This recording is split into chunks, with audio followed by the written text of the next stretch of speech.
Studio. Wacha now say Sky Man. It's okay. What's it gonna say? What gonna stop me? Chat Jailer CJ. What gonna just maintain? But please, I know the government why I say Oh my God, is it a kushaura? This time kumberi tabudira.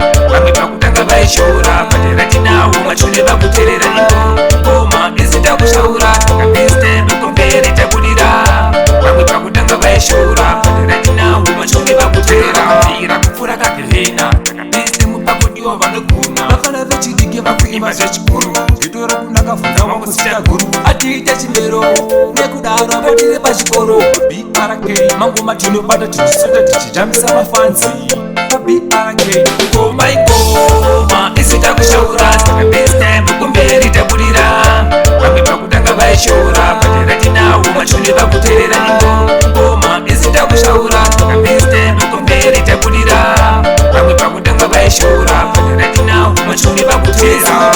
Manetsa paredio, kuimba tichishuta nemavidhiyo. Isine mangu Matavomuka, mangu voti avo bandika. Mangu matino Rasta, Rosta, Fosta, Rabadatino, BRK, Rosta, kwenda vyokufusta. Rabadatino, oh my God, is it a kushaura? This time kumberi tabudira.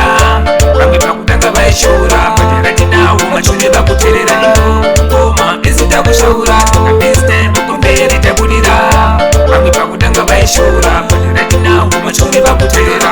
Ira kufura kakilina, this time pakodiwa vanoguna. bakana vechidige bakuima zechikuru. Zvitora kunakafunza wangu sita guru. Atiite chimbero nekudaro patire pachikoro. BRK mangu matino bata tichisoda tichijambisa mafanzi. BRK oh my God, is it a kushaura? This time kumberi tabudira. Mami pakutanga baishura, patera tina umachune bakuterera ndo. Goma is it a kushaura? This time kumberi tabudira. Mami pakutanga baishura, patera tina umachune bakuterera.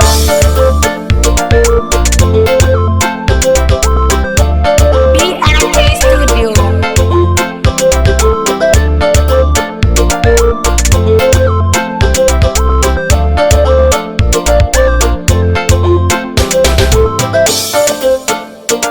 Sky Man.